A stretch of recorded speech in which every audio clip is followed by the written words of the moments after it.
Okay, I think we are live. If somebody could put something up on the live chat, we've got about I think it's about a 15-second delay, just so that I know I've got sound and we've got visual on there. Okay.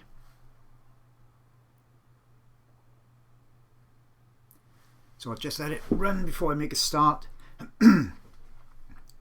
Just want to make sure we've got no technical issues as of yet.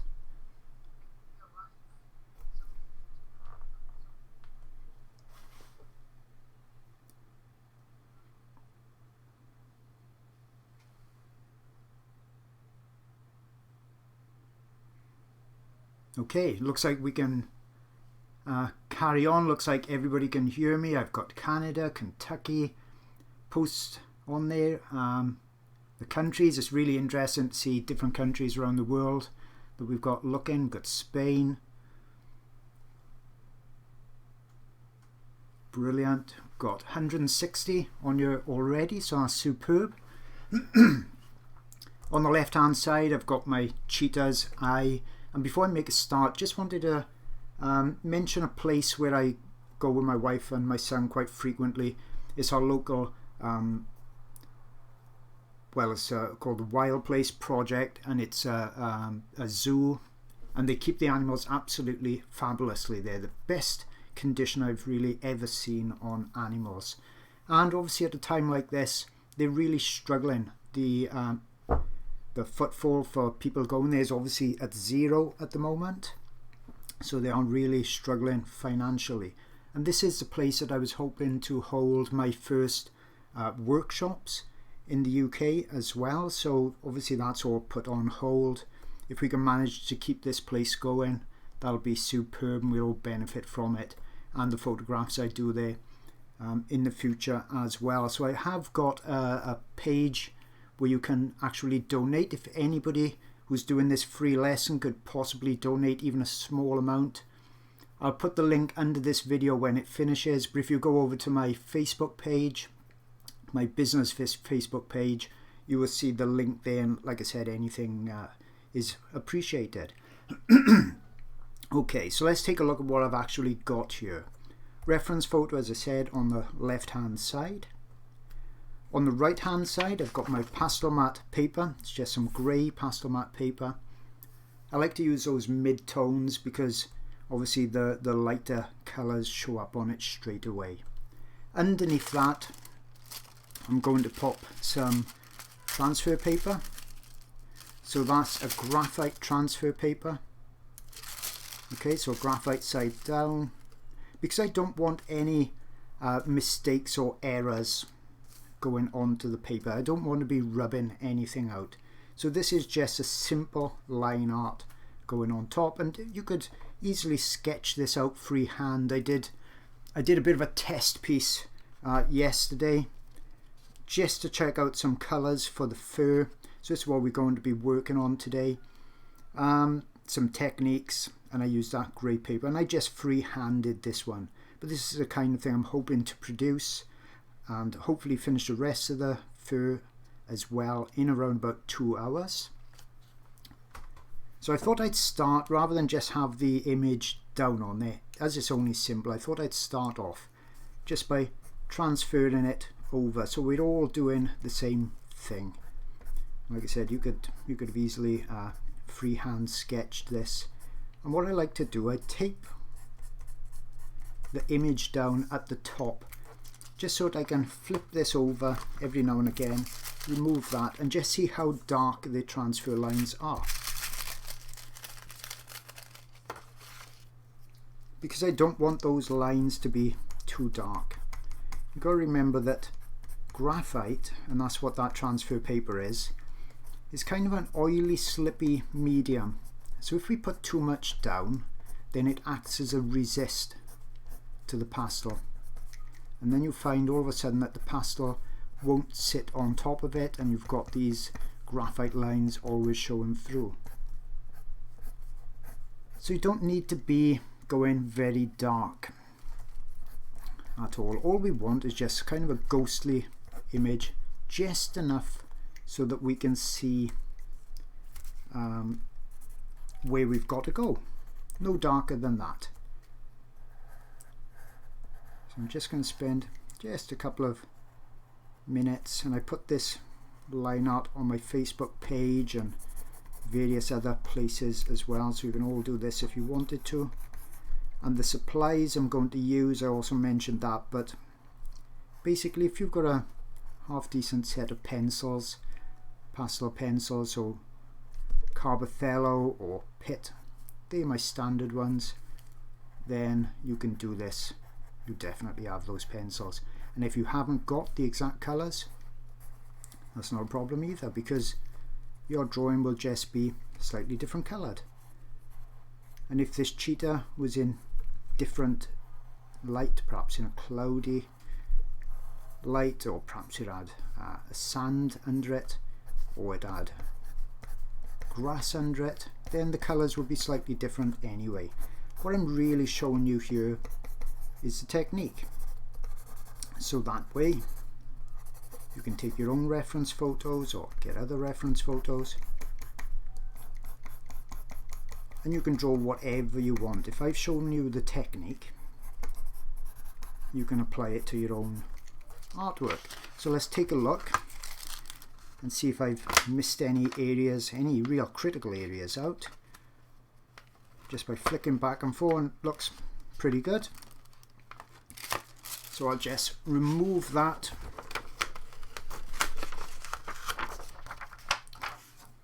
Get that out the way, and I think just to tidy it up, I'll just put a bit of a box around it so we know exactly where we were again. Like I say, that just tidies it up a bit. This is only really a technique piece, and we're doing it quite quickly as well. Every now and again I'll be looking over to the chat. It moves quite fast, so if you've got any questions you can pop them on there. If I don't see them, you can ask again, and I'll always read through them at the end and try and answer whatever I can anyway. Right, okay, now I thought it's only a small piece, so I thought we'd start with the actual eyeball itself. I like to do dramatic lighting, and you can see on the left hand side that it is really dramatic lighting. The cheetah's eyes are so back in their skulls that very often all you really get is a shaded eye. So it was nice to have a nice low sun. It was a bright sunny day, and it was low enough to actually light up the lower part of the eye, and then I've got that sunspot there as well, so it made it really dramatic. The black you normally see around the eye, that had some lovely bounced light as well, so that lit some areas up, so we're hoping to capture that as well. Okay, so I've got a quick question. Every now and again I'll try and do a couple of questions as well. Yes, Mike Baker, I did have my transfer paper up the right way, and I thought about that earlier on. In fact, I tell you what we'll do to start with. I like to make things as simple as possible for myself. And like Mike said, and Bonnie, nice to see you here as well. Thanks for coming over. These mistakes happen where you've got the transfer paper down, so you check it. I have done drawings with detailed work on there as well, and spent quite a bit of time, and then found that transfer paper was not actually the right way around. So what I like to do at the early stages is to map out, like I'm doing now with just some black pastel pencil. I'm just drawing in very lightly where the dark elements are going to be, because it's all too easy to just go a bit on autopilot, and before you know it, you've done an element, you've done perhaps the eye or a pupil or something like that, where you've filled in an area that should be dark and you've done it the wrong colour. So if I go very lightly, you can still see the tooth of the paper through it. and I'm just roughing in where these darker areas need to be. And this is the benefit as well of this toned paper, because by doing this and just putting a few highlights on, because I'll do the same with a highlight in a moment, all of a sudden it will start to look quite three-dimensional within the first couple of minutes. Okay, so that's just a suggestion there that we're going to have with these very detailed but very fine hairs. And then it goes a bit dark to the side as well, dark down there. These areas will come out. So you can see I'm just giving myself that map so that I know. Sometimes as well we can just put the direction of the hair in and the fur. That's going to help as well. Okay, so if I use my pencil on its side, I can go even lighter. I know all this needs to be dark. Dark over the top, dark down here. And just roughly filling that in. Dark there as well. Now if I do the opposite to that and take a light coloured pencil, I know the highlight is going to go by there, then you see how I could quite easily have put light in the wrong area there. So let's darken this just to make it absolutely 100% positive that I'm not going to put that light pencil in the wrong place.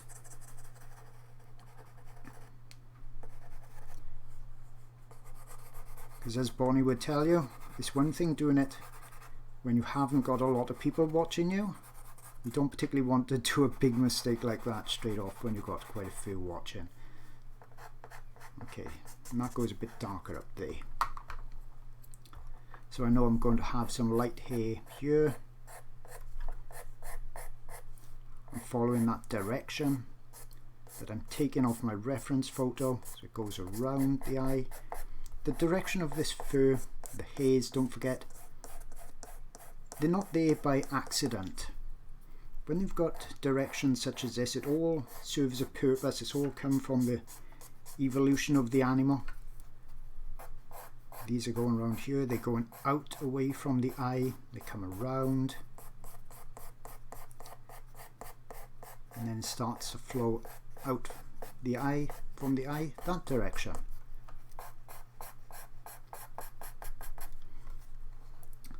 Now you can see the benefit really of that mid-tone paper. If I'd been using white, obviously this wouldn't show up. Now we've got lots of advantages over coloured pencil, or traditional type of coloured pencil drawing. That's because we can quite easily with pastels put the light over the dark, and we can also put the dark over the light, and generally we work from dark to light like we do with oils. And that's kind of the way that we see it in nature as well. The highlights here, for instance, are usually on top of the darker fur underneath, so it's being brightly lit by the sun. And if you're doing coloured pencils, it's usually a lot harder to do this, because usually if you're using normal paper and not pastelmat paper, then you'll struggle to get those highlights to sit on top, and sometimes you've got to work negatively, so drawing around them. And for those artists that do that, I got absolute admiration, because I personally just haven't got the patience to do it. So that's why I liked oil painting. And then many years later, about 20 years later, I came to pastels, and I liked it because they were so similar in technique. Now when I first started pastels, I used a paper called Ombre, spelled ingress, I-N-G-R-E-S. And I told many people that when I started using that, things just wouldn't work. I couldn't get the layers to sit on the surface. And within a day, after I'd bought my supplies and tried things out for a few hours, I just completely gave up on it. Because there's no way it was going to do what I wanted it to do and to create the detail that I wanted. And it was many years later that some of my art friends told me, Angela and Christina, they told me to use pastelmat paper, Clairefontaine pastelmat paper. And when I bought some of that and I used that, everything changed. Then my layers would go on top. So I had a person ask me earlier on today, can I use normal drawing paper with this and do these techniques? And the answer was no, because it'll just mean if you're using a smooth drawing paper, then you don't have a deep tooth of a paper. What I'm doing now is just giving this a bit of colour, just so we know exactly where we go. And this is a Carbothello 680 pencil, just using it on the side just to add a bit of colour, something simple while I'm talking. If you think of the tooth of the paper like a mountain ridge, or perhaps the blade on a saw, you've got all those peaks and troughs, and when we're putting pastel down, it's going down in the troughs. And you can see I'm going really lightly here. You can still quite easily see the tooth of the paper and the grey of the paper through it. So I'm just filling the troughs up just a little bit with the colour, and it's leaving me plenty more to fill up. When I do the next layer, it'll fill a bit more, and so on. If I was using a smooth paper like a drawing paper, then I haven't got hardly any tooth at all. So as soon as I put the first layer on, it fills it, and then when I start adding the next layer, the paper won't grab it at all. There's no tooth left. So all of a sudden my colours will start to blend together and merge. And I don't want that. I need to be able to get all these layers. So that's why I use a paper like Pastelmat. Clairefontaine Pastelmat comes in lots of different colours. I'm not sponsored by them at all. It's just for me and my technique, it's the best paper. So that's why I've never got any problems mentioning them. Just darkening that up a little bit. And that. Now the thing is with the Pastelmat paper, it really holds the colour well. So I can go over this and blend. Hardly any comes onto my fingers and hardly any blends away into the other areas. When I'm blending like this, I'm pushing the pastel deeper into the tooth of the paper, and I'm removing that tiny bit of excess as well. So that's why you'll see me blend a lot. Now I can blend also with something called a stump. So that's basically just some paper rolled up, and you can use that instead and blend. And if you want a really good blend and really push it in, that's when you see me using these. Okay, I'll just have a little look across, see if there's any quick questions. I think I'm alright to carry on. Okay, so it's all about building up the layers. And this is the basic colour I think I'll go with. And you're never really going to find, or really find, a pencil that's the exact colour that you want. So usually you end up mixing colours on the surface, putting one colour onto the next colour and blending them together.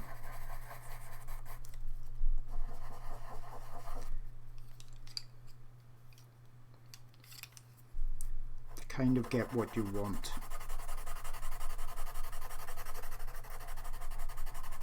Before I go any further with that, I'm going to start putting some darks in at the top.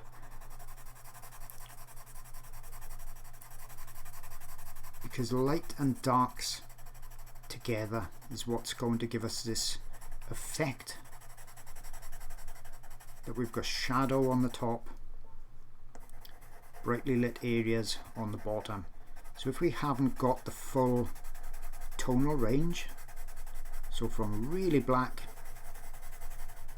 to really light, it can look a bit flat and two-dimensional. And we're trying to make it look three-dimensional on this flat surface. So once again, using the best blending tool I've got, my little finger, to push that into the surface. Then I can put some black on top and make it even darker in some areas. And right at the end, I'm going to show you my favorite tip for really punching up these darks, because that's sometimes what separates my drawings from lots of others that I see with pastels. It's the tonal range and how dark I can get areas, and that's another reason I wanted to pick a subject like this, so that I could show you that technique. Okay, so that's starting to look a bit better already. Let's put some black in here for the pupil. You can hear probably the tooth of the paper as I'm doing that. Obviously the microphone's quite close as well, it's in front of the paper. So I'll just put some dark in there now, and then I'll start to adjust and refine it all as I put the next layers on top. So once again, give that a bit of a blend in there.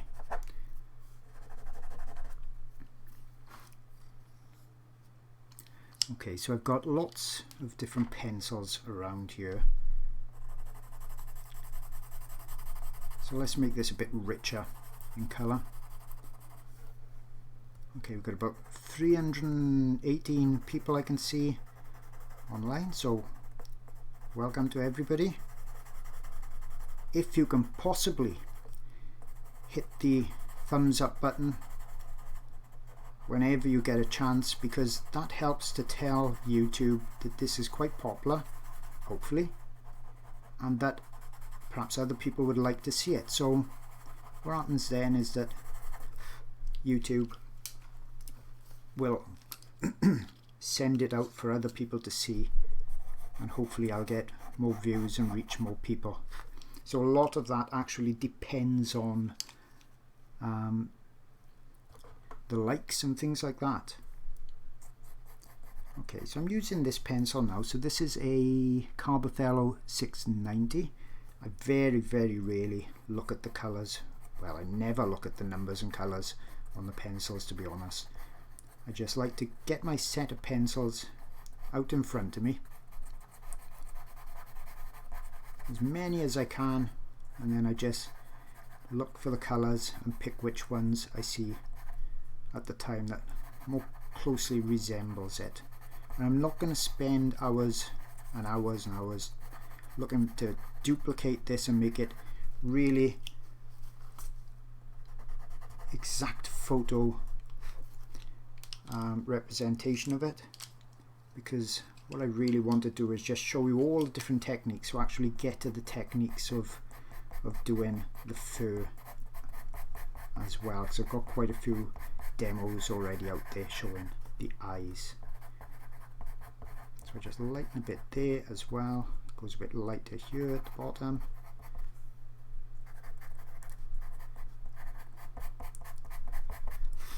And with the next layers you can start to not blend so much.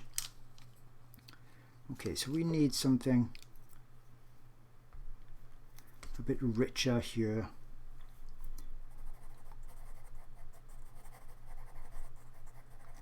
For these colours. Let's see what else we got.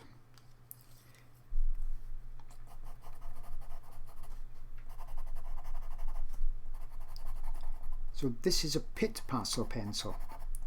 This is number 186. As I said, PITT and Carbothello, that's my main workhorse pencils.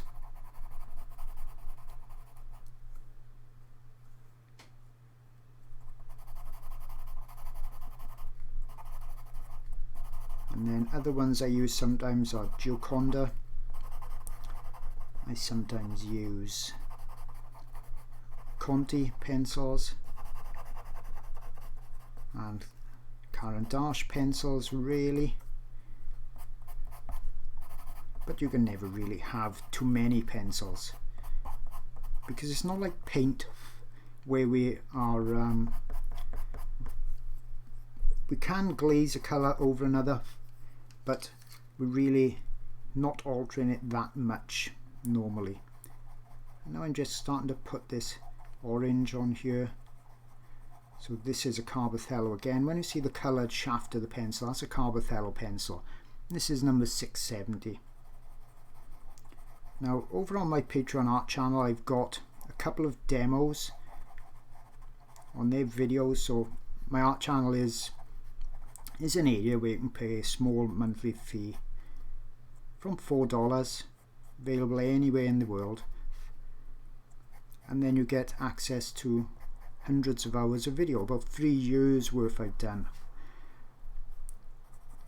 And I've got lots of videos on there, and some of them are for complete beginners, where I talk about the colours and say specifically which colour goes where, because I don't like demonstrating and teaching like that very often, because that way all you're really learning is almost like a paint by numbers.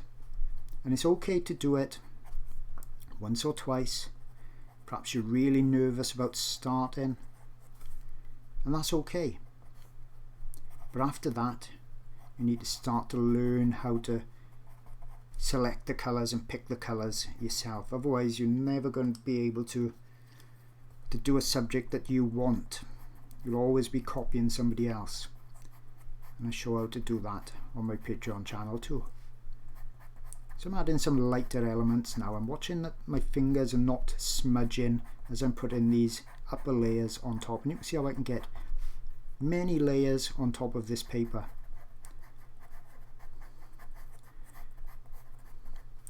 And there are other papers. Some of them are quite good, but by far, so far, this is the best one that I've seen. You can see how I just put those lighter elements on top of that dark area, no problem.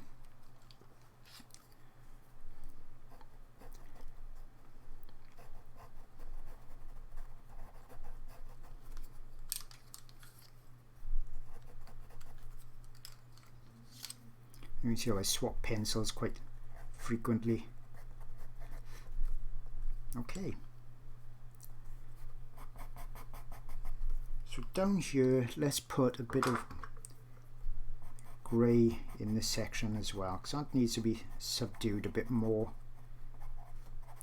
And we'll come back later on and touch up some of these areas as well.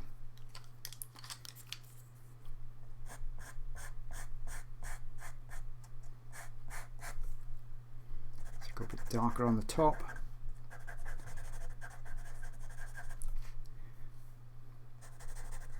And pastels, as you can see, can be quite a quick medium. As I said, I haven't got a massive amount of patience. I've got so many subjects that I want to paint and draw that I only usually want to spend, even if it's one of my major larger pastels, about 15 to 20 hours maximum, and then I'm starting to get itchy feet ready to get on to the next drawing.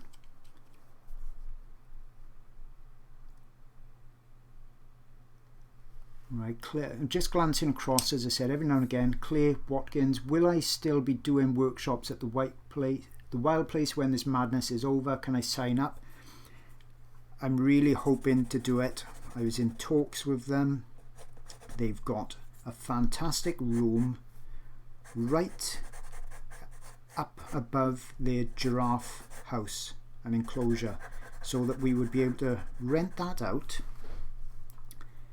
and actually do our workshop right above them, so that we can look out the windows and see the giraffe heads walking by and peeping in and watching us drawing, and perhaps even drawing them.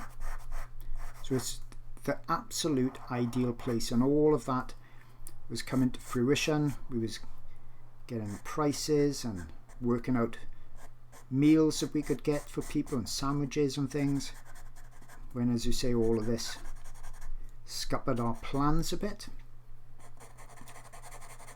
So how long all of this will go on for, I don't know, but I'm certainly hoping that we can get some of these tutorials and workshops going as soon as possible in this country, and for the first ones, and then hopefully, who knows, perhaps we can go further afield if other countries want us.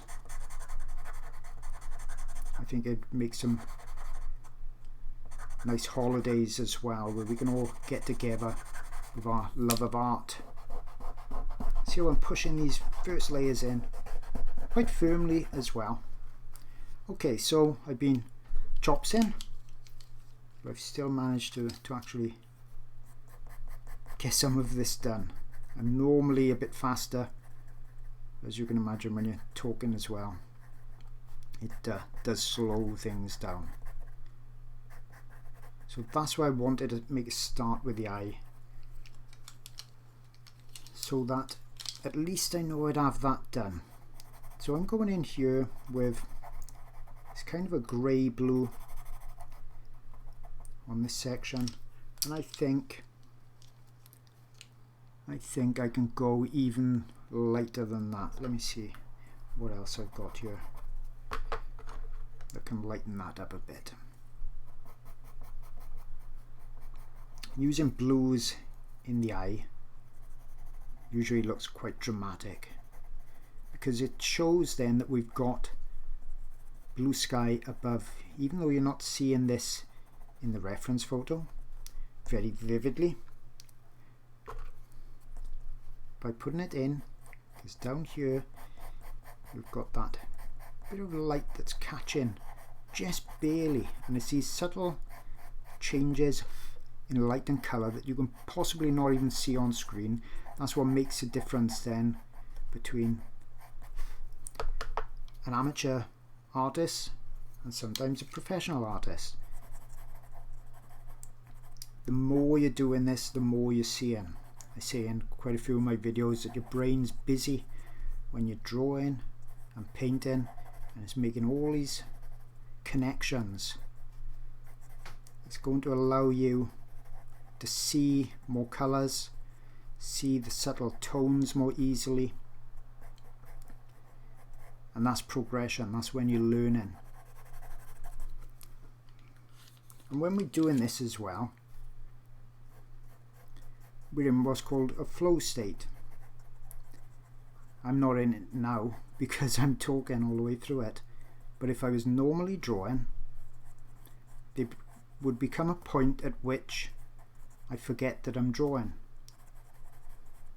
especially if the room is quiet, and before you know it, lots of us have done things like this on other hobbies and crafts.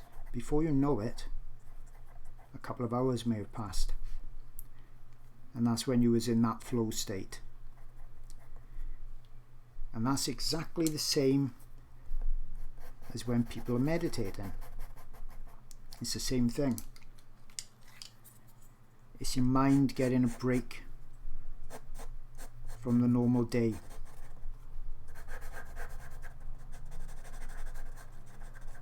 And you know, there's lots of science behind that now. It's really good for us. So we're not wasting our time when we're doing this. We're recharging. It's almost like a brain dump. We're putting out lots of the rubbish and resetting again. Let's Let's make this a bit brighter. In fact, sometimes I've found that if we put a bit of pink around the white first, and then we put the white highlight in place of a bright dot, it makes it look even brighter than if we just put the white there. I'll just put a few other little dots as well across. Okay, so that's pretty much the eye done mostly. We need a few more dots down here eventually. I may as well put this one in as well, so let's do that pink again.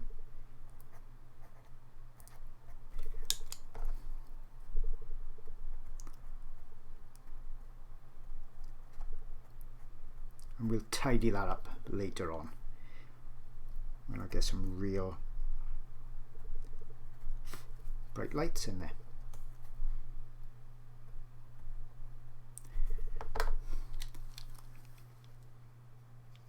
Now, when people ask me about what colours I'm using, this is why I don't ever give colour formulas. If I can hold those in front now, that's pretty much what I've been using, and a couple of others that I managed to put down just for the eye. So when you start to see these colours, you really start to want to include them all in.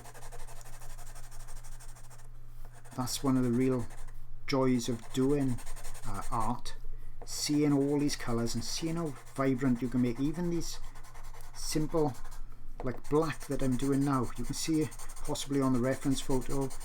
Obviously with the video you're not seeing as many colours as I'm seeing, but look at all the variances around here, all the light that's bouncing around. Now every couple of strokes I'm twisting my pencil, and the reason I'm doing that is because if I don't, I'll end up with a flat edge, like a chiseled edge on there, and then I've got to go and sharpen it all the time. When I'm twisting it around, I'm not going to have to sharpen it that much, and that's good. We don't want to spend all our time sharpening, we want to spend our time drawing.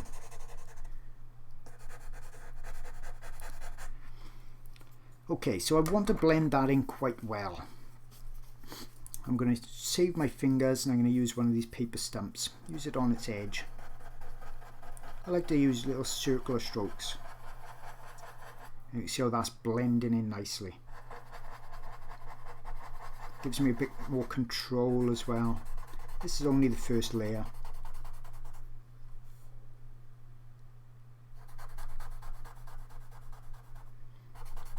Just answering or looking at a few questions. I'm doing this, I'm glancing across. When we're talking pastel pencils, they're made from pastel pigment, so they're not like oil based or wax based. All those soft pastel pencils, so you can get an oil pastel, but I'm always talking about like the chalk pastels, the soft pastels. We can intermix all of those and use whatever brand we want. I'm certainly no slave to any brand. Nobody is sponsoring me, so I can use whatever I want, and when I do my reviews I tell it as it is, which can upset a couple of companies, but I'm not in it to get free pencils. They're not expensive, the ones I use anyway. Okay, so hour and a bit in, been doing my chops in, and we're getting somewhere. So let's start to take a look at the fur, I think. So let me see what I'm going to start with. Okay, that's pretty close to the colour. This is a Faber-Castell PITT, and that's number 180. I like to use the pencils on the side when we start. I'll be rubbing all this in. This is giving me my basic colour. So as you can see, this is pretty much completely different from coloured pencil. So it's always interesting when I'm watching artists do coloured pencil drawings, because it's so completely different. It's interesting to see how people are creating what ends up by like a similar final drawing, but we go about it in completely different ways. I'm looking at the direction of the fur as I'm going as well. And my pencil marks go in that direction.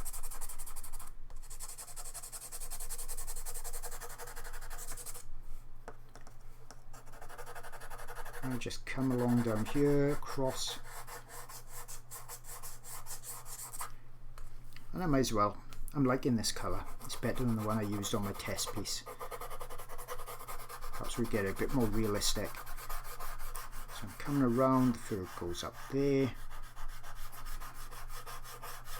comes around this bottom section a bit, and I can be quite loose because I know I'm going over the top of all this. But some of this will show through, and this is exactly how I do it with oils. I do these first layers in my map, and then everything on top is a series of adjustments, because this is not that accurate yet. It hasn't got all the detail in there. I've got lights and darks to put on top, so this is good enough for now. Then I go on top and make it even better, more accurate. And then once I've done that and it's more accurate, I can judge more easily what needs to be adjusted and altered. And because we can put those layers on top, I can do it. Sometimes with some mediums like watercolours, you can't really alter it that easily, and those marks are permanent. I like the freedom like I got with oils, where I can let's choose something a bit darker now to go on top. There, that's nice. That's a Carbothello 625. I like a medium where I can make mistakes without having to worry and stress about it. I know I can fix those mistakes. I like that because it frees me up to be more bold when I'm doing it. If I was worrying all about having it perfect straight away, that concerned me. I don't want a hobby, or now it's a profession, that stresses me up all the time. And pastels and oils really free that up. Oils especially, because we've not even got the limit then of layers. We can keep going for as long as it takes to get it to the level you want. And the way I teach oils is virtually no smell either.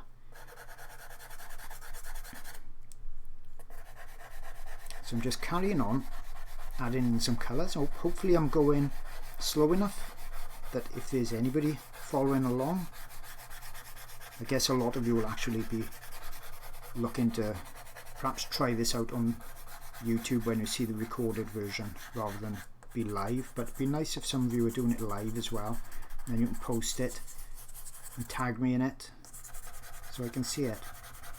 Okay, basic colour down. I think it's time to get that blended in.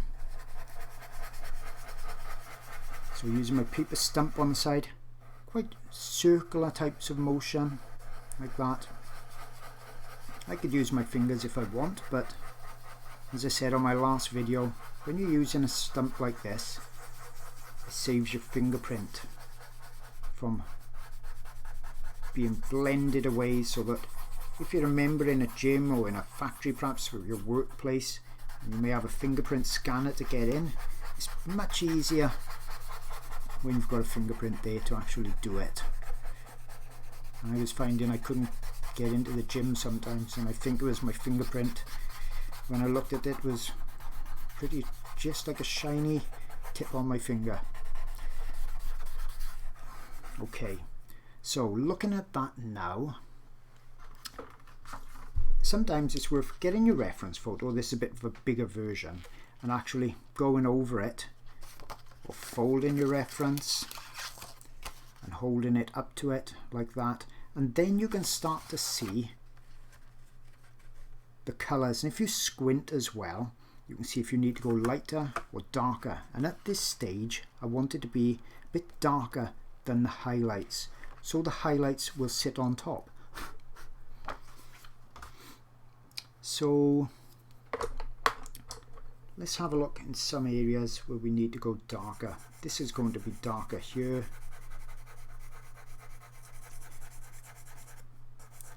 Darker elements there. Got some real dark areas going to be here. So I'm keeping in that fur direction.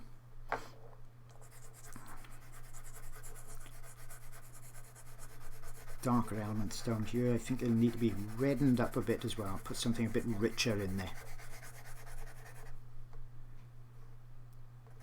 Oh, Mike Baker's doing it live in Photoshop. That's a brilliant idea. Digital art's something I really want to get into soon. I've had my drawing screen for about a year, and I think I've only done a couple of little test pieces on it.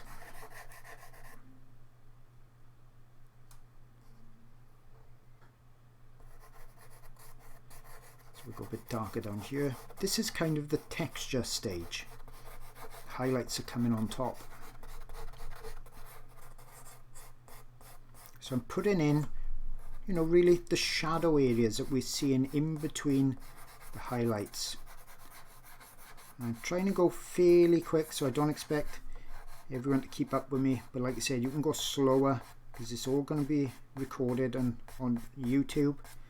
But I want to try in this to get as much of this done as I can, so it's kind of like a standalone demo that you can keep referring to.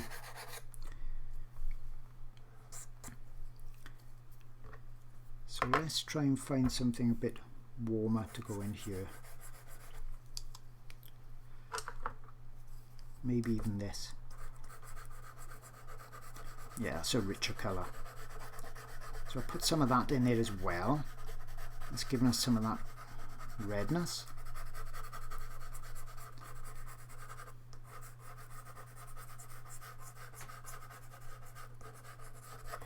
Warming up these cheetahs. It's 3 cheetahs that I go to photograph at the Wild Place project, and they're brothers,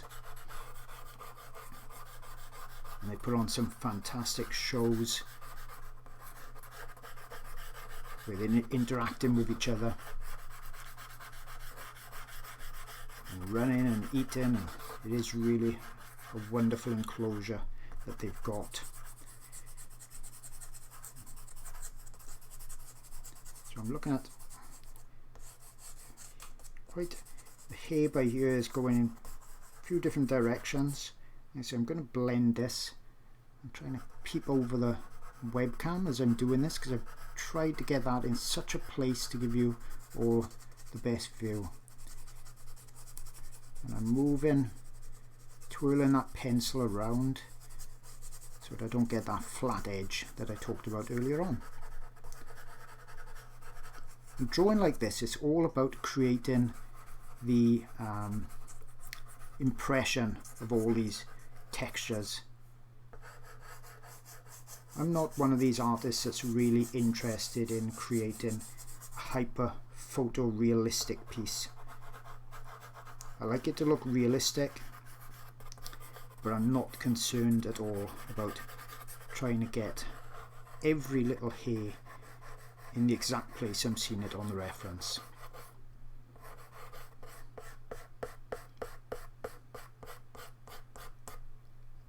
Okay, so that's going okay. Now we'll start blending. Now I don't want to blend this too much, so I'll use my finger instead. And you can use one finger over the top of the other, and that'll give you the ability to push down a bit harder. I'm not going really hard, but it's easier than trying to do it like that. If you get that finger on top, even that one. And what I'm looking for is a darkish blended underlayer. Okay, now what I want, as I said, we kind of work from dark to light, and I've pretty much gone dark enough. This is glassine paper, This is, you can use just printer paper if you want. I'm using that so that when I rest on that eye, I'm not smudging it away. Okay, so I'm holding that steady. I'm going to go to the side a bit and try and get some of these darker areas in here. So after this, I'm going to start to layer on the highlight. I'm going to show you why I do it then in a certain way as well. So stay tuned for that. You don't want to miss out on that. Lots of artists, even professional artists, they don't seem to sometimes understand the way fur works and the way it lays down, and they do some weird things with it, and I'm going to show you what I mean by that once I get to that stage, and when I say it, it'll all make sense.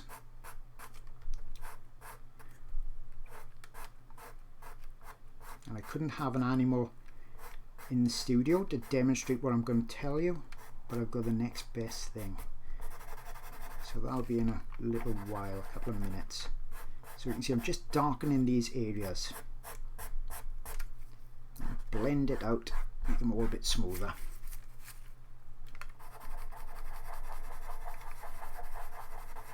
Doing little round strokes sometimes when I'm blending or when I'm filling an area in. Not blending it, when I'm filling an area in. So we need to go nice and dark here. Goes dark around that section, really dark here. It's getting very warm in the studio. Got all the windows shut to try and make it as quiet as possible, but I think I'm going to open it in a minute so that I don't melt. And you may hear the cockerels from the allotments behind the back, but that's not a bad noise. And then we'll probably hear some teenagers racing around in their cars, banging the exhausts as well. That's a noise I'd rather hear the cockerels, to be honest. But there we are. Okay, so dark down here. So you can see how quickly this is coming along. As I said, I'm talking as well. Pastels are a fast medium, so that's suited to me.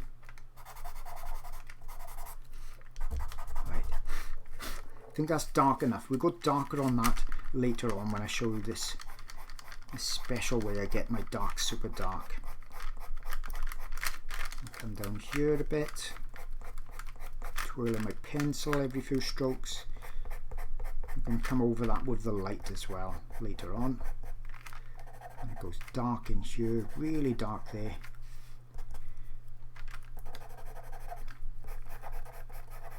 Dark on that section.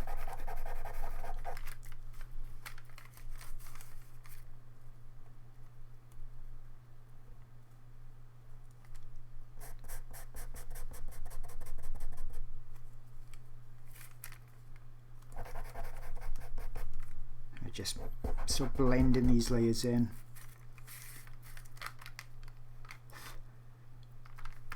Difficult to be doing this tutorial and trying to answer any questions as well, so I'll probably look at those later and then put some replies up.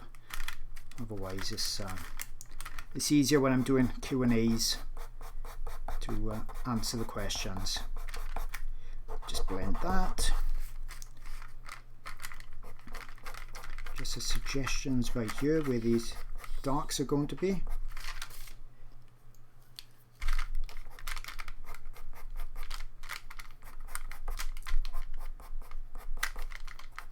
Okay, just blend those in as well. Right, I need some more darks up in here. Now these areas, quite kind of a haphazard way that the fur is going. These hairs, I don't know what the difference is between fur and hair, so we're just gonna carry on calling it fur and hair. So I'm just going to darken this down a bit. And remember as well that if we want to make something more dramatic, and we as the artists think an area would be more dramatic if we darken it, then we can do that. Just because this on the reference photo is perhaps a slightly different shade doesn't matter to us.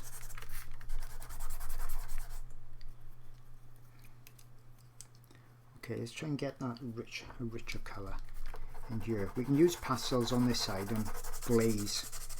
So I can put a warm colour on top like that quite easily. And it's not even obliterating the stuff I've done underneath. I think I'll put some, I think I'll darken that section first a minute.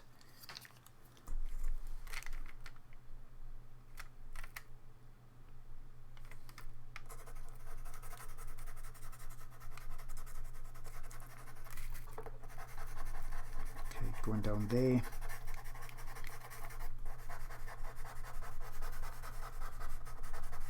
Just darkening this up. Hopefully a couple of you have got finances where you can perhaps donate just a small amount to help to make sure that these cheetahs are going to be okay in the Wild Place project in Bristol. I was hoping to raise £100 because every bit helps, and yesterday we'd already raised over £200, so that's a nice bonus. And who knows, if we can get those workshops going there this year, perhaps they'll do something a bit special as well if we've raised some money for them. It certainly couldn't hurt, sorry. Okay, so that comes down here. Okay, I think that's enough of an underlay to give you the idea. I'm blending it in of how we're going to work this. Let me just warm this section up here as well a bit.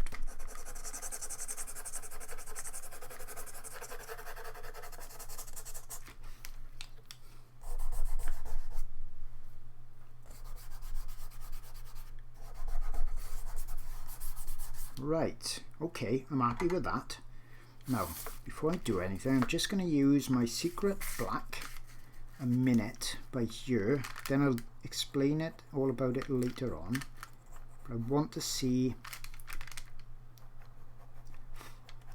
how black these areas are going to be, because when they're this punchy they start to alter the look of the rest. As you can see, areas that you thought were dark, like this pure black, all of a sudden is not dark. So just make sure doubly that I've gone dark enough here. Let's put some more of this texture in. I would be taking a bit more time if I was doing this as a proper piece, obviously. But once I start to get the top layer on, you'll be surprised that even rushing like this, it can look quite realistic. So let's get some more texture in place here. And in fact, excuse me for a second while I open the window so that I'm not melting. As long as we just got birds singing, I'm happy. If it starts to get too noisy, I'll shut that window back up. It's quite ironic how we've got this coronavirus problem, and almost from the time it started the weather in the UK changed. We normally have cloud and rain, cold and damp, and as soon as this started we began getting sun and blue skies. Now we can't go out. At least we can go and sit in the garden, and we're fortunate that we get lots of different small birds coming in our garden.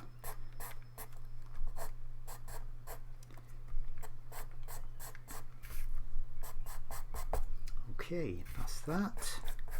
I'm getting these darks in place because I want to sit the lights on top, and you'll see as I do it that I'll be able to get these lights sitting on top there, and it'll come together all quite quickly then. Let's just get a few more of these in place. I'm leaving little spaces as well where I'm going to put my highlights in.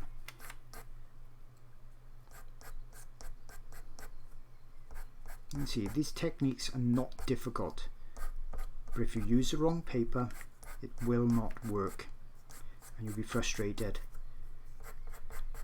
So cutting corners on paper is not what you want to be doing, and if you can't get pastelmat, then I've got videos on YouTube that show you alternatives, and also how you can even make a cheap version yourself that is remarkably similar to it. So by using a pastel ground, you can get something that will layer like this, and I do a tiger on there demonstrating it. As I said, you'd be surprised that you can get nice layering even on that, so you can do this. Even if you can't get that paper, you can do it. Okay, so that's starting to look better. Now we're starting to get the darks in there. Then we can lay the highlights, the icing on the cake on top. Don't want to go too dark in all the areas. Down here is a bit darker, and then up to the side here, I think we put a couple of dark pieces in this section. A lot are asking, will the full video be available? Yes, it will. I think you can even start playing it now. All these live videos then go on to my YouTube. If you're looking for really, really long, really in-depth ones where I talk for hours showing my best work, lots of artists do things like Patreon channel. I started up 3 years ago, and what they put on there is it's good work, but it's not their best, and I don't really get inspired unless I'm doing my best and really challenging myself. So on my Patreon channel you'll see stuff for beginners, but you'll also see me really trying as hard as I can and see my best work on there. So if you're interested in seeing things like that, as I said, for just around about the price of a pencil or two, or when we used to be able to go out and get coffee, it'd be about the price of 1 or 2 coffees. For that price of that single coffee, you get a month's worth of access to my Patreon channel. You can look at all those videos that I've done over 3 years, and if you pay for the $9 level, that's $9 a month, not per week, $9 a month, you get access to all of the videos that I've done in 3 years. So that's double the amount. That's enough to keep you going, believe me, for a long, long time. And when we visit, me and my wife visits places like the Wild Place, like this, we take these photographs. I know not everybody gets the opportunity to do that, and then we share lots of those on the Patreon channel as well. My wife takes some fantastic photos. They're really, really detailed, and you see some unusual angles that I don't see as well. So even that alone, and on top of that, it's good now to have, when lots of us are stuck indoors, to have a bit of a social aspect to our art. And with my Patreon channel, you then get free access to my secret Facebook group page, and without a doubt that's the nicest Facebook group ever. Everybody is so supportive of everyone else, sharing their tips and techniques, and lots of artists that have started with me a few years ago have now been taking commissions, and they're professional or they're virtually professional and they're earning money out of it, and they've stayed along supporting me and supporting their fellow members, giving tips and advice. So it's really nice, and that's part of that as well. Like I say, very important now. Lots of people are indoors, which, as we know, is not great. Okay, so you can see I've got lots of texture built up there now. And now I think it's time to start with some details, because we can, with pastels, we can put dark on top of light, as I said earlier, and light on top of dark.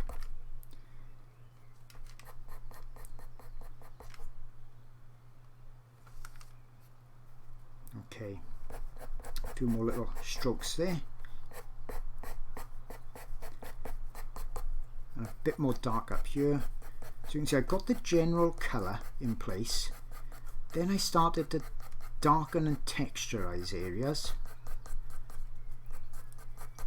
And that takes a little while, but I think you'll agree that it's all coming together quite fast.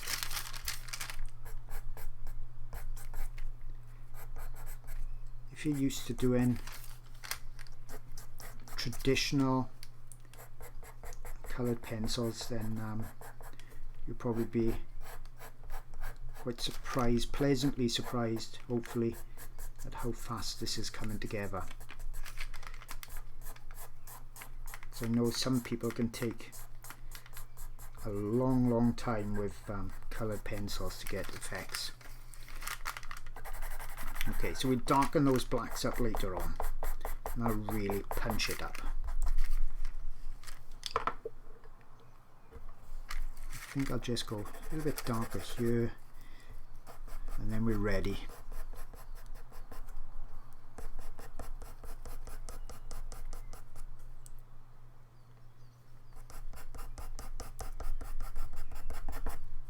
Okay, I know at least one of you is using that new Luxe archival paper. I've got some coming to test. The Patreon member is sending it to me because it's still not available in the UK. The prices I've seen in the UK look extremely expensive. I was hoping it would be a cheaper alternative for people that can't easily get Pastelmat. And the first reports I've seen looks like it's a sanded paper. Let me just shut that window. Looks like it's a sanded paper, similar to the other ones. That's really, they call Pastelmat a sanded paper, but it's not. It's a cork based paper, and it's not sandy at all, but it holds the layers. Now with sandy paper, or it is actually a sandpaper, they're really rough, and the pastel flows from the pencils and the soft pastels really quickly, and it actually fills the tooth of the sanded papers up very quickly. And I show a video where I'm drawing a snow leopard using that, and it smudges really quickly as well, because that pastel's filled the tooth of the paper and is sitting actually on it. So I'm hoping that the Luxe archival doesn't do the same as that, because as I said, I was looking and hoping for an alternative for my members that can't for whatever reason get hold of the Pastelmat paper.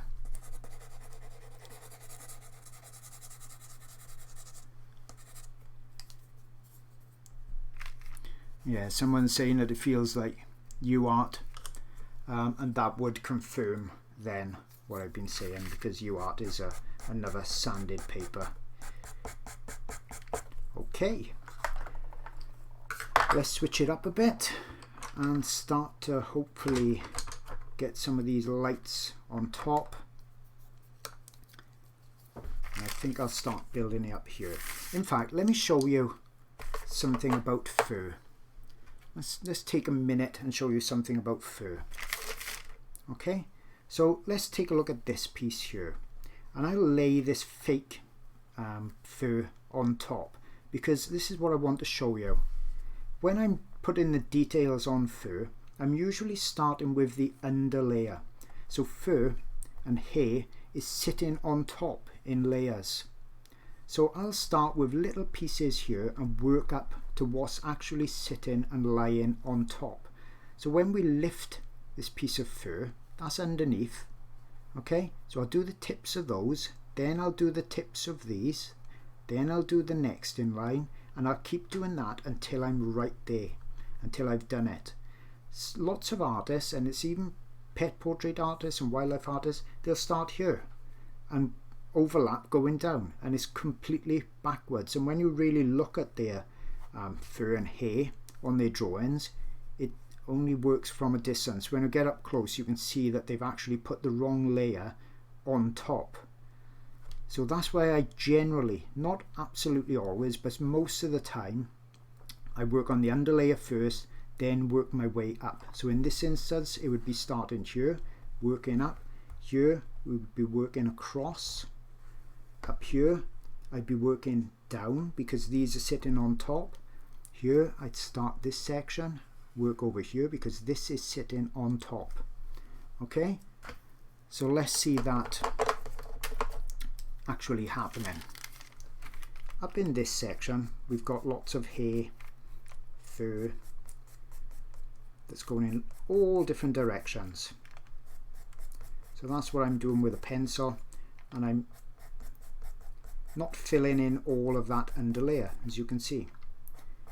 And I'm going pretty fast, because remember I'm just showing you the techniques.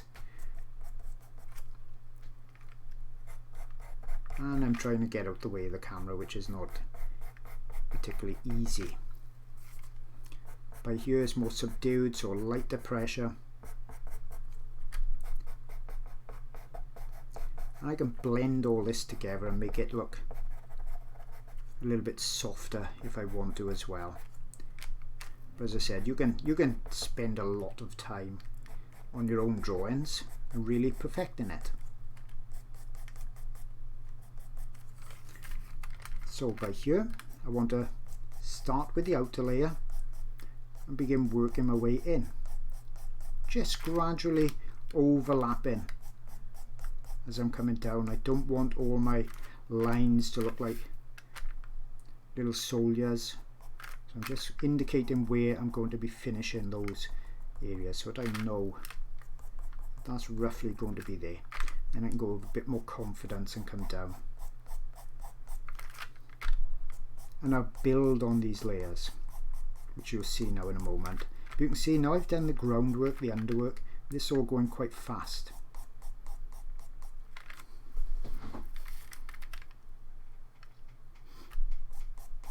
So I hope some of you that clicked when I told you about the fur, because I really had to study that when I was starting to do animals 20 years ago, and things were not looking right, and none of the books ever seemed to mention this direction of fur and hair, and it's kind of like important when you're doing wildlife and pets and animals and humans, unless you're doing a portrait of me and it doesn't really matter which direction it goes, because there'll only be a few strands and they can go anywhere they want. Okay, so that goes up like that. So I will be putting another layer on top here.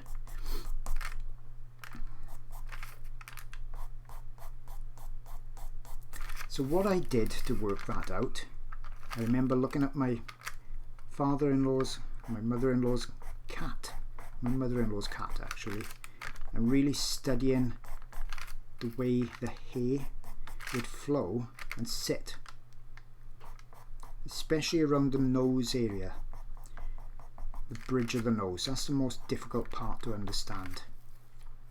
I'm just indicating now roughly where these first hairs are going to be by there, so I can go with a bit more confidence now, because longer strokes for these, and I'll come in place now with lighter ones on top in a minute.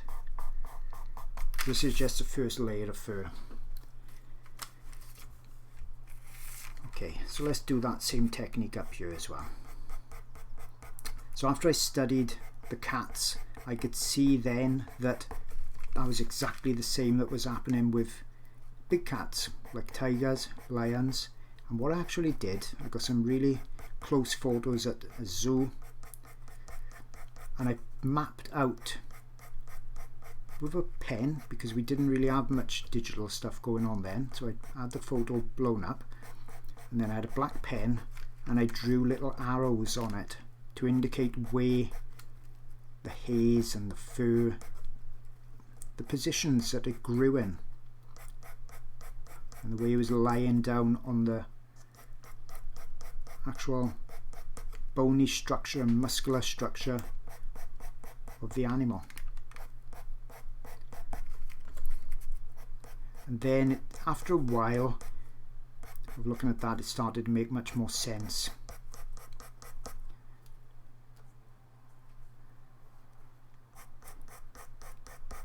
And now I can see it quite easily, where lots of people still struggle to see the direction and the flow. Okay, so it's going to go a lot lighter here. So this is kind of, this colour is the shadow area that's going to go underneath the highlight haze that go on top.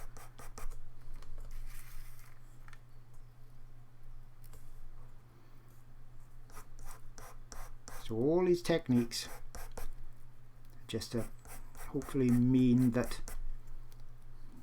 you guys don't have to make the year's worth of mistakes that I made, because when I was starting off there was just a few books and a couple, and I mean a couple of videos. Now you're really spoilt for choice. And years ago those videos always, absolutely always, as I've said on my other videos, missed out the important part. Let me just go and sharpen my pencil a minute.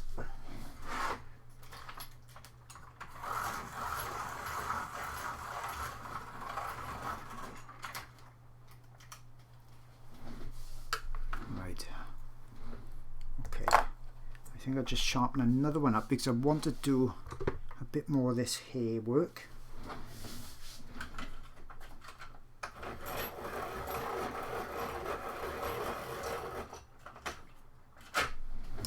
Okay, I'm back.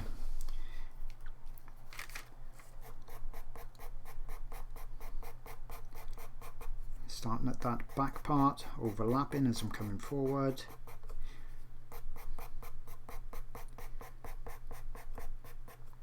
I'll put some more dark under there first, I think, so this can overlap on top.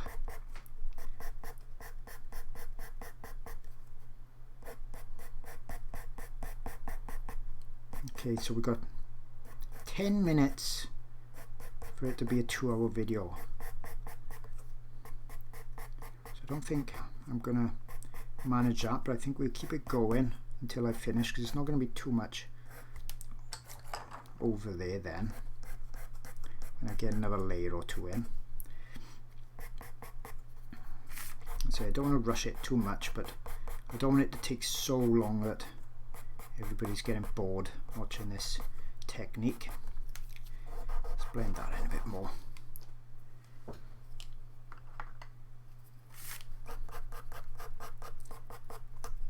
I think I need to go a little bit darker here in a few places, so let's put that in place now, so those lights will show up. So you can imagine if I use a white paper how much more difficult this would have been.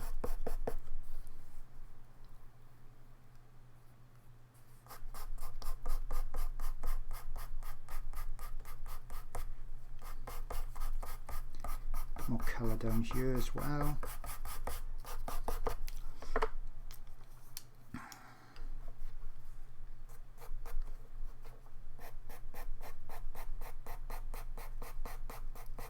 So I'm overlapping the fur as I'm coming up.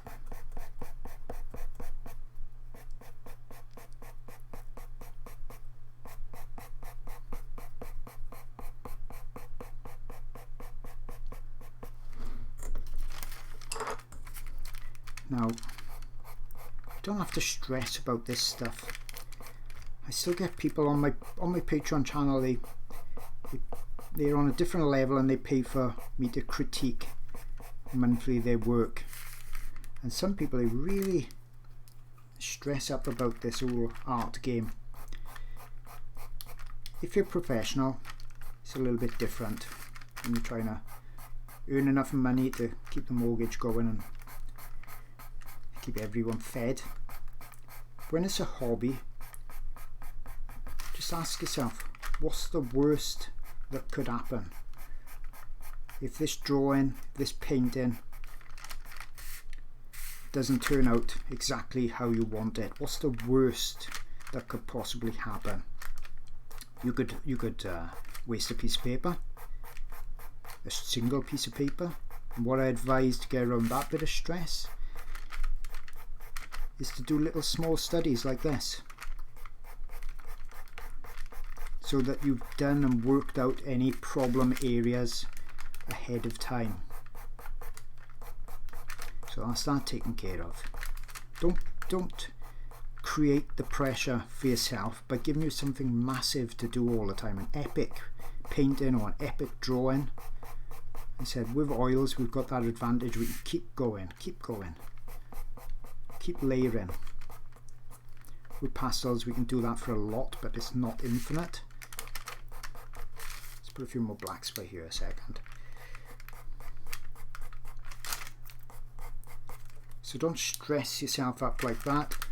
Like I say, the worst that will happen is you lose a piece of paper, and the other thing you will lose is a bit of time. And that's okay, because you haven't lost it, you've learned from it. I didn't just start painting 20 years ago and I could just paint as I paint now, and I'm glad I couldn't, because what would the point have been? The whole idea of this art hobby journey is that it is a challenge. It's not something everybody can do. If they haven't got the patience, they won't be able to do it. So you get a feeling of satisfaction when you've spent hours, days, weeks, months learning to do something that you can do that not a lot of other people can do. And that's cool. But it takes practice. You've got to make those connections in your brain. You can't rush it. I can show you the shortcuts like I'm doing now. All I'm doing is overlapping that first layer of details.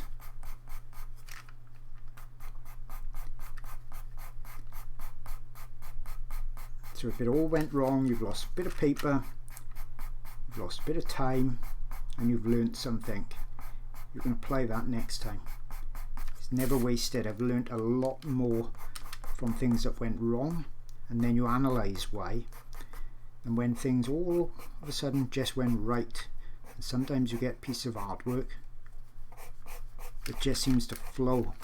It paints and draws itself. They don't come around all the time, but they come around sometimes. Just want a bit of colour in here as well. Okay, so that was quite quick. That was about 5 minutes.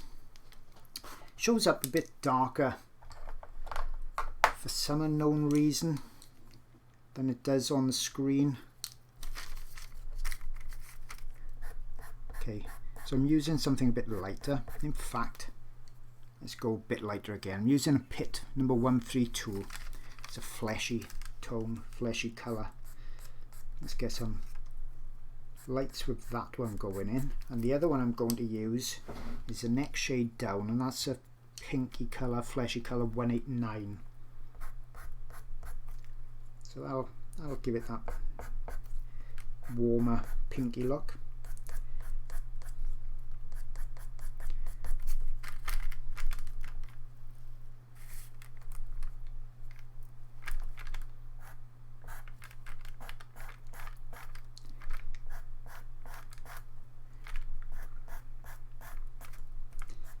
Okay, so it goes around there, comes around on this section. This is going to be a good bit lighter down here. Fur and hair has got layers and volume to it. It's different on each animal. But we've got to create that in a similar way by building these layers with our pencils and our paints.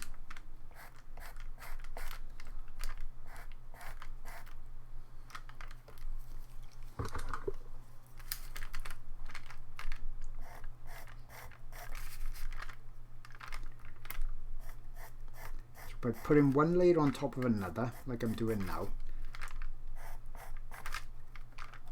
I'm giving that feeling of kind of depth to the fur, thickness. There's more than a single layer,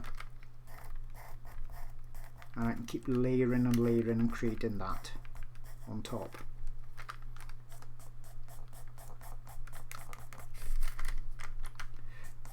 Like I say, I would normally use more colours to try and get it a bit more accurate, but this is all about showing you guys the technique, because I'm not going to do anything with this drawing.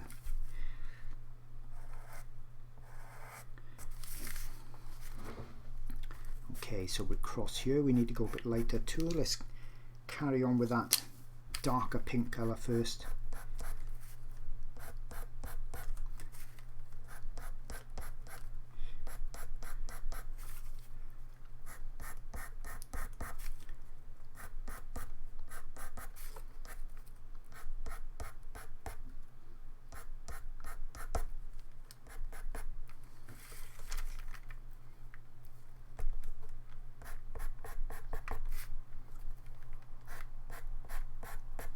Now with pastels, we can't sharpen our pencils to a pin sharp point like you can with coloured pencils.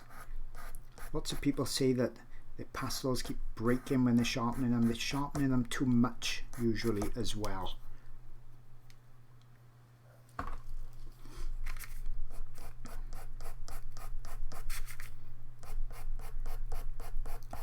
So that's why with pastels we generally work a bit larger.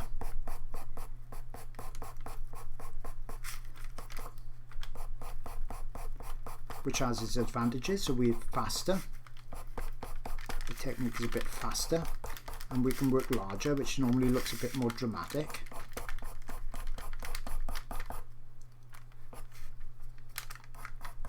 Just put a bit of this yellowy colour in here, is warmer colour.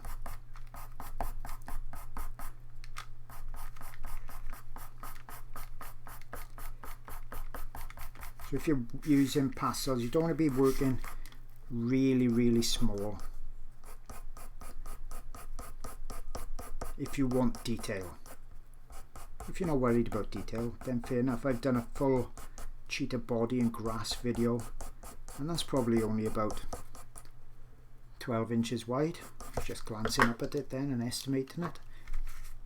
So you can go quite small.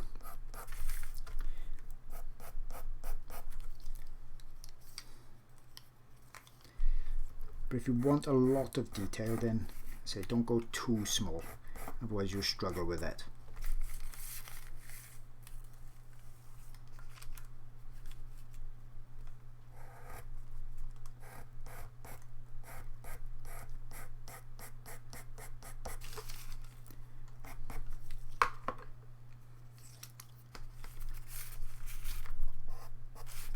Okay, start adding some more highlights down here. I'm going fairly fast to try and just show you what you can do with these techniques. Don't know how many have come on new. I may have missed where I was talking about these fantastic cheetahs that I photographed at the Wild Place project in Bristol. It's a wildlife park and the animals are kept in lovely enclosures, really natural looking enclosures. And they're struggling at the moment with these lockdowns and everything, so if anyone could possibly donate anything, that's the place I'm going to be doing my first UK workshops if it all comes off. Should have been doing them around about now, but obviously those plans went out the window.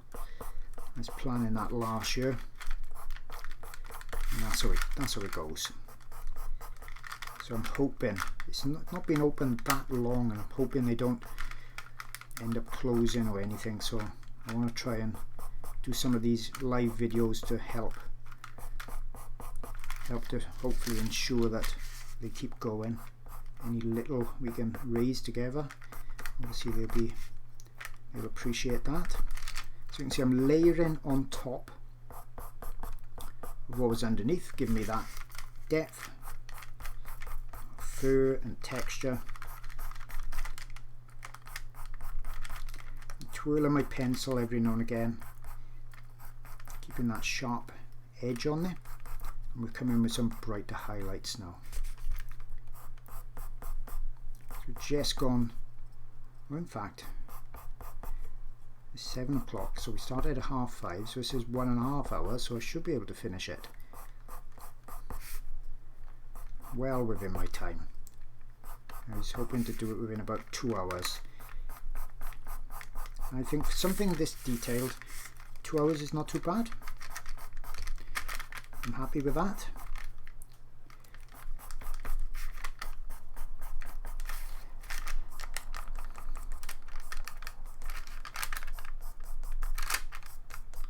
My hand is sticking a little bit to the glassine paper. It seems to have some sort of coating on there.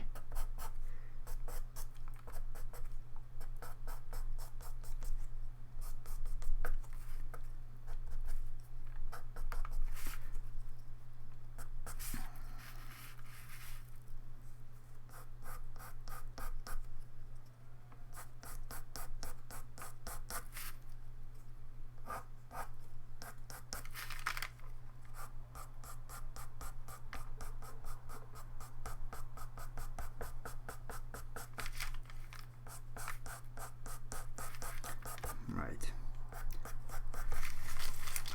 Okay, so I think now we'll start to go even lighter. So let's see what we got that's even lighter. That's barely lighter.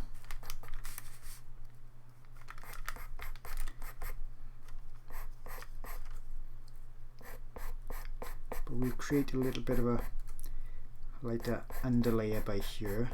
I don't want too much dark showing around in this section, as you can see on the reference. Comes around.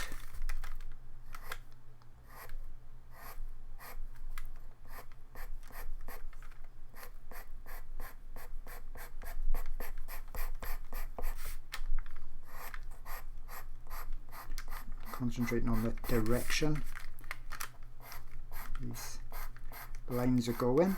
Absolutely don't go on autopilot and just let it go anyway. Not at this stage.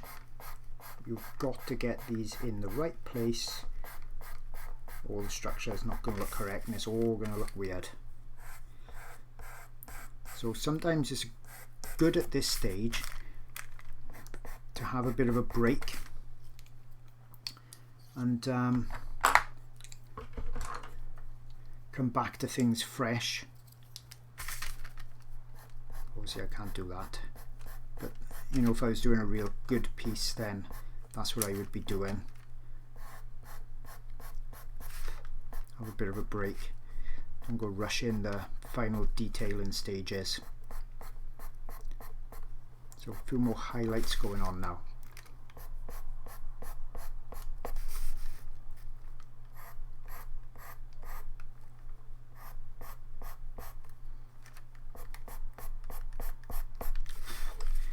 If possible, if you haven't already, if you could hit that like under the video, hit the bell if you want to be notified when I'm doing other things. I'd appreciate that. So I am trying to build up slowly following, because I haven't got anywhere near as many followers and views as some artists that are doing videos on YouTube. So if I could possibly build that up, and that's the way to do it.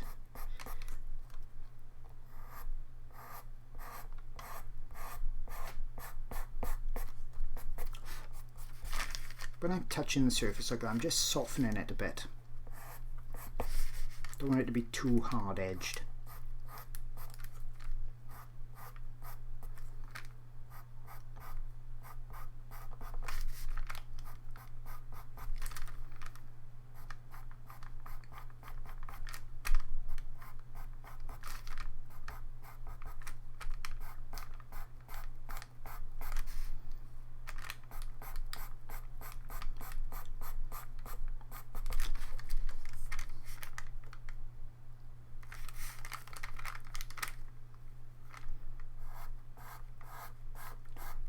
When I want a really distinctive mark, I'm pushing that bit harder. Surprising how hard you can go with these pencils. They don't just go snapping easily.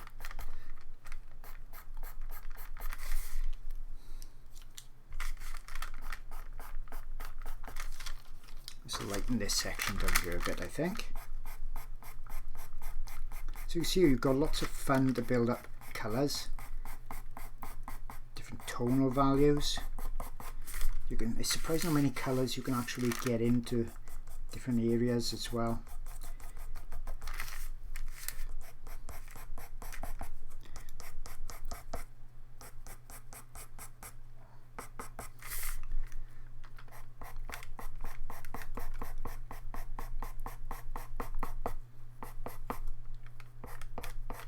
That should be a bit lighter there on the bottom. Okay.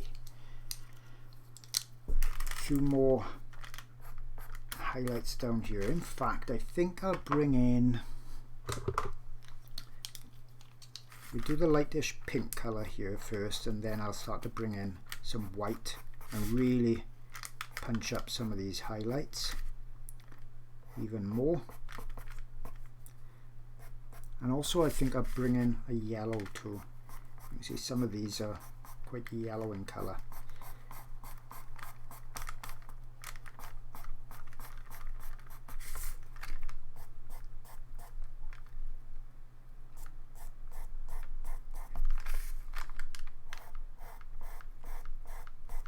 And for those that love doing detail, these are the stages that you will probably really enjoy and look forward to doing, but you don't want to rush to get to these. You've got to do the underwork first, otherwise this won't have anything to sit on and it won't show up.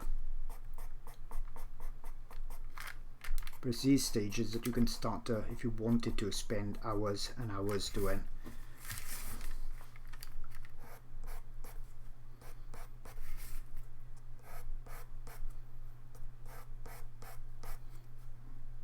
And really take your time over them.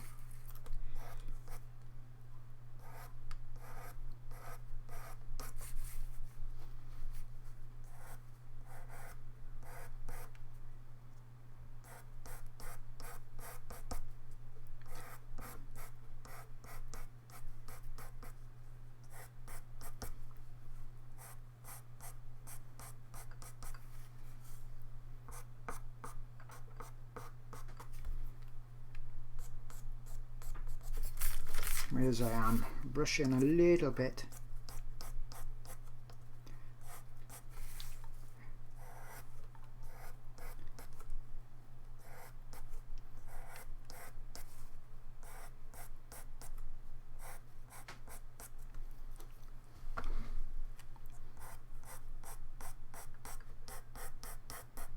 To get some of these yellows in. So I know I can see some yellow hints and glints of colour. Any colours we can get in, we see in these subtleties. It's going to make it much more interesting for the viewer to look at.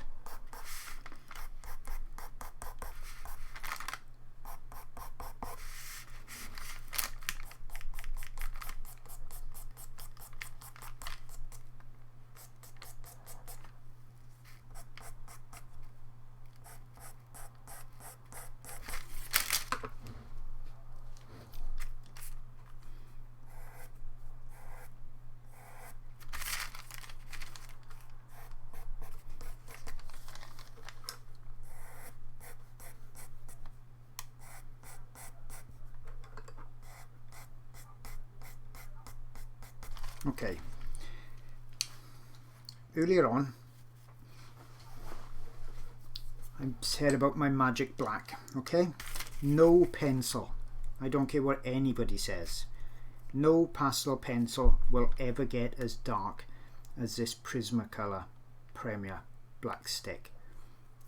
Okay, so this is the secret to the punchy work that I do. Sharpen it to a point with a hand sharpener, just one of those, there we go, this is a good one. This is a, what's it called? M&R sharpener. Okay, and it's got a wide end on it and it's got a narrow end on it.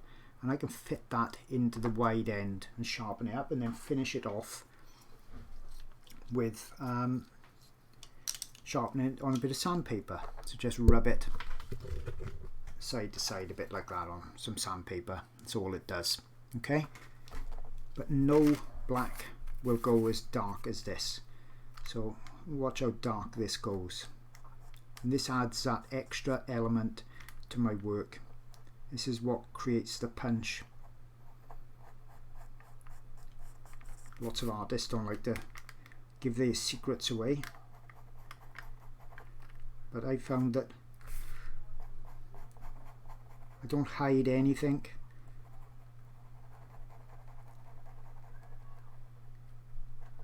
Don't see the point of it, because we all create different work anyway. You can give everyone the same tips that I do, and when they look even at the same reference photo, we all do different. It's not a problem. Don't have to fear other artists. You should look at it more like a big art family. So you can see how dark that's going now compared to my dark black Carbothello pencil, and I'm not pushing hard with this at all. But by going in with these darks, it's starting to make my lights look even lighter. You notice that? My lighter tones are looking even lighter.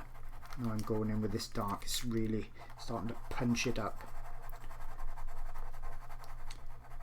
These are simple to get in the USA.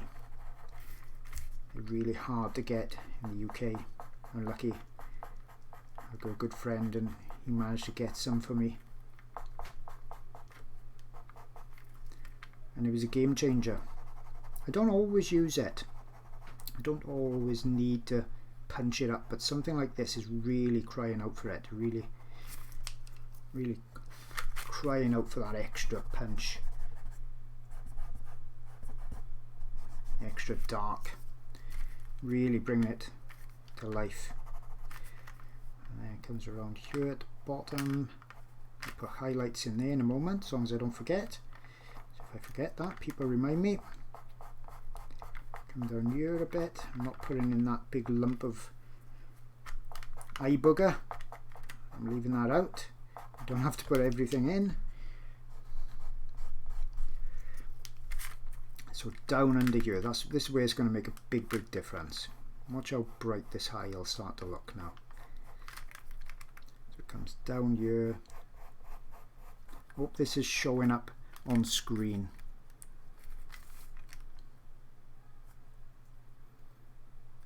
And you can see how punchy this black is coming out. So that comes down here. That's a really dark section there. It goes quite dark under here as well.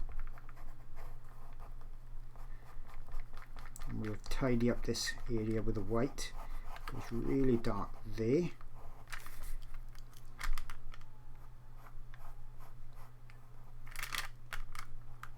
And then not quite so dark in that section, and dark again out here. I think I'll go a bit darker on this as well, just to punch it up a bit more. And then it goes dark, super dark under here.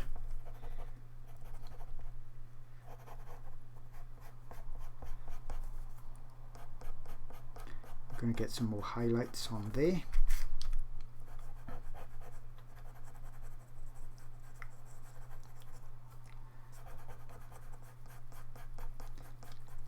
I'm going to blend all this together now a minute by here, because this is what's called a lost line. You get hard edge lines and you get lost lines where it all blends into one. Okay, and then the top part of the pupil is extra black. It's not all of it.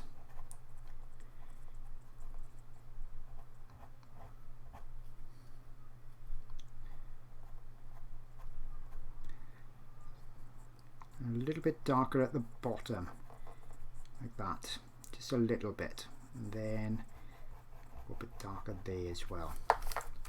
See how punchy it's looking now? Okay, let's blend a bit of that. In fact, let's go a bit darker here. What you've got to watch is that once you've started using this, you'll find there's other areas it's required in as well, because it really bangs up the contrast, gives you that extra level of contrast. So sometimes other areas need it also, otherwise it doesn't fit in properly and doesn't make sense.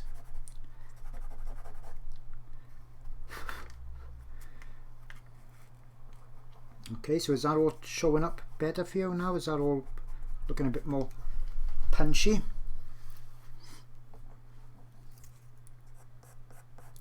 Put a bit more by there.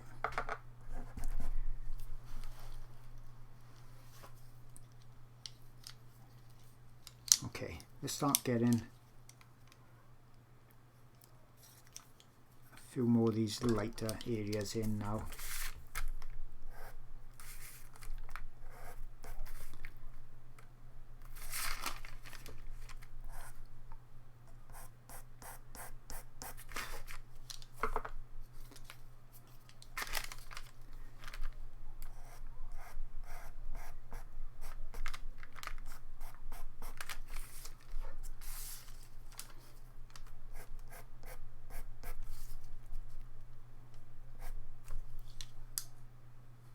Just going to sharpen up a pencil again. Next time I'll have to sharpen up a few of each colour.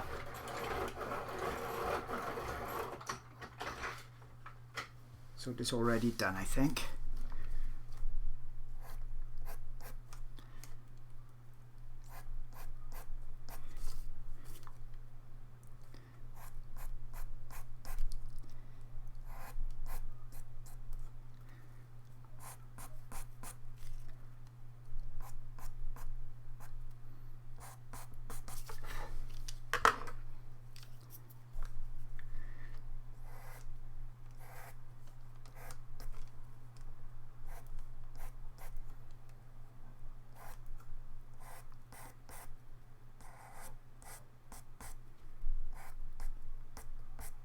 As I said, you can spend a lot more time doing this. So if you can't get those new pastels, then get the other sticks like the Faber-Castell Polychromos sticks, pastel sticks. The thing is, it's the stick that it's the way the stick is done that is giving you the power of those, of the punch with those colours. It's not necessarily the brand, but I really do like those new pastels because they sharpen up so well.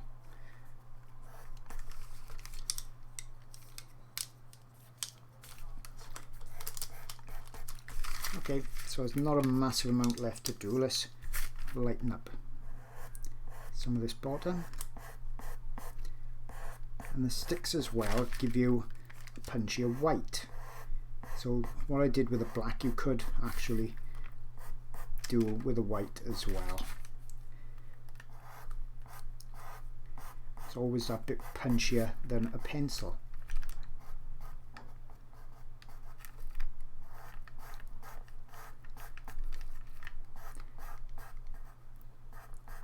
Has everybody picked up at least one tip, hopefully, from this drawing for this last couple of hours? I hope that a lot of you have found it useful. That's why I'm doing these videos. Let's bring some of these darks out.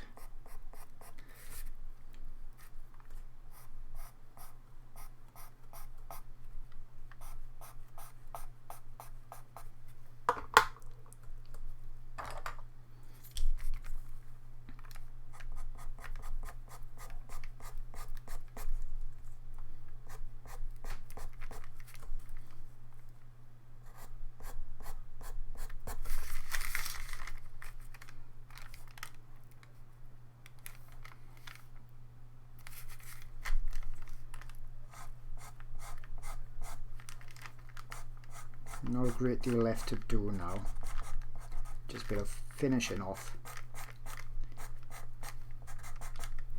Let's get some highlights in. Let's get that, do that pink again. I like doing that kind of a pinky colour. There we go, there we are.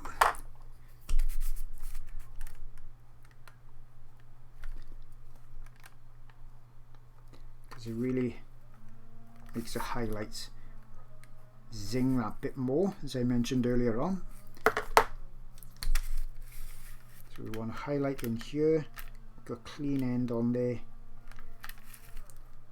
and then we've got one there, one there. It's going to make it look glossy.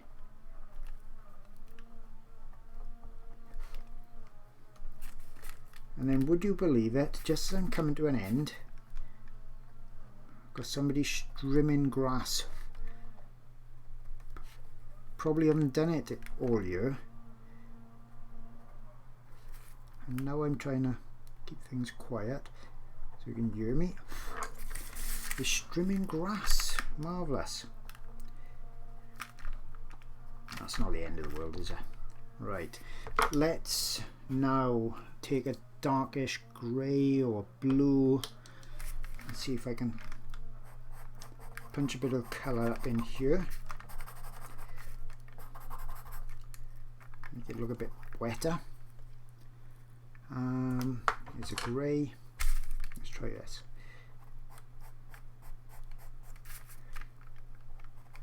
And in fact, I think I'll use what we actually see in here is a warm bounce light. That's a bit too much. So let's darken that down a bit more again with my black. That's better. I've got a warmish colour going on there. A little bit there. Got more of a grey coming down here.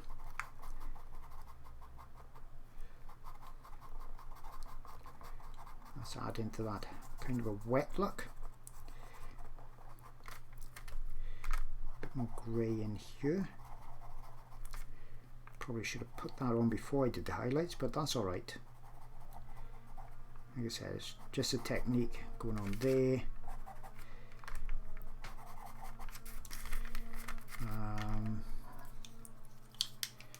A bit more of that browny colour on this bottom lid. Oh, so we're looking at finishing almost exactly 2 hours. That's pretty good going.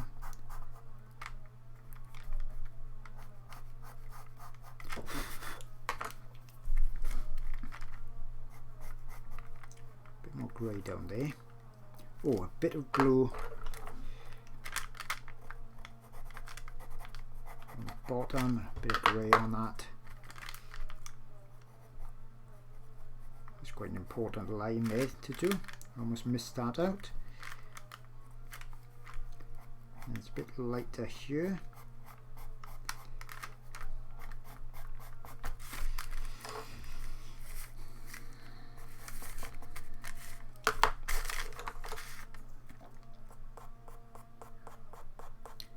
A few black dark haze. They're just suggestion. You could spend a lot more time doing that than I'm doing. You could also use a black coloured pencil for these little lines.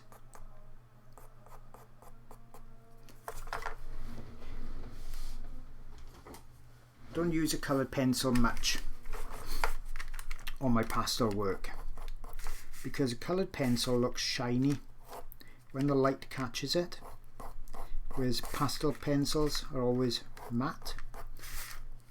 But if you want the odd fine hair like this line, and it works really well. But don't forget, you can't put pastel on top of coloured pencil. You can put a bit of coloured pencil on top of pastel, but it doesn't work the other way around because obviously the coloured pencil kind of is that waxy layer to it, so it resists again. Remember when we were talking earlier on about the way it can resist, not allow it to sit on the surface. Just put a few more detaily marks in. Hope that everybody's enjoyed it. If you have, if you can, give me a thumbs up, like on YouTube, and then I can, if it's popular enough, I can keep going with these. If we can earn a little bit of money for the wild place as well, and the animals, that's a bonus. If anybody's interested in learning a lot more about my techniques, Patreon, my Patreon channel is the place to go for that, without a doubt. Just put a few finishing touching little haze in.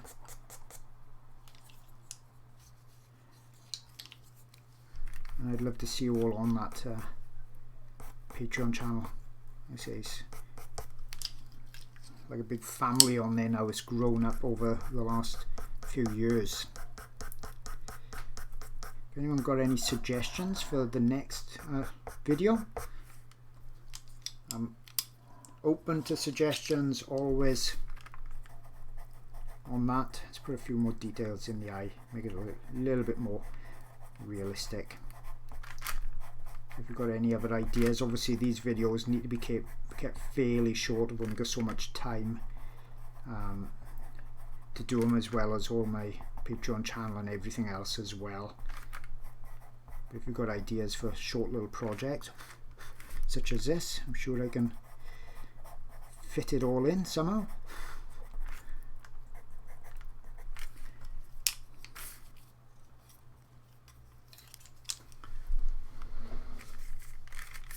So I just put a couple more little haze in, but I think you've all got the idea now on how I use these techniques to build things up. So thank you to everybody for dropping by. If you can possibly spread the word, that would be awesome. And tell your art friends all about my channel and my Facebook page and everything else. Let's put a couple of these little guardies, these little haze up here. A few straggler haze going. Got some coming out there as well. All adds to that little bit of extra realism, these small haze.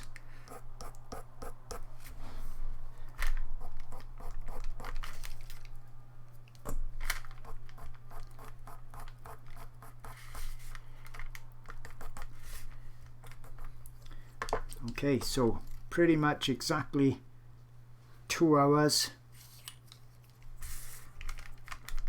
to completion. Hope this time suited most of you. It's about 7:30 now in the UK, so I tried to do it so that I could get most of the USA at a reasonable time as well.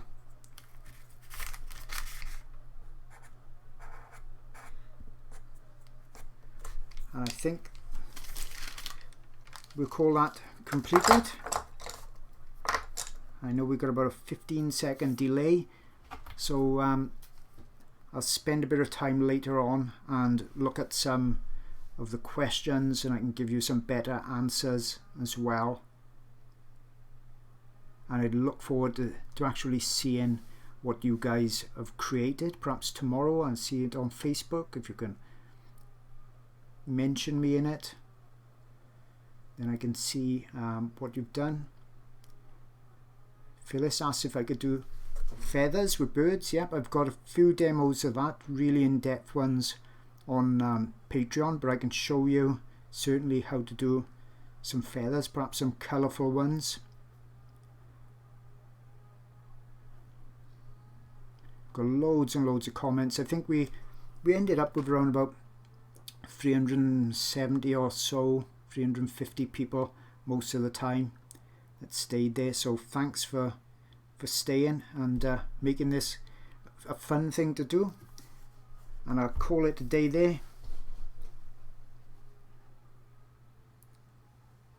And hope you've all enjoyed it. See you all again on the next video.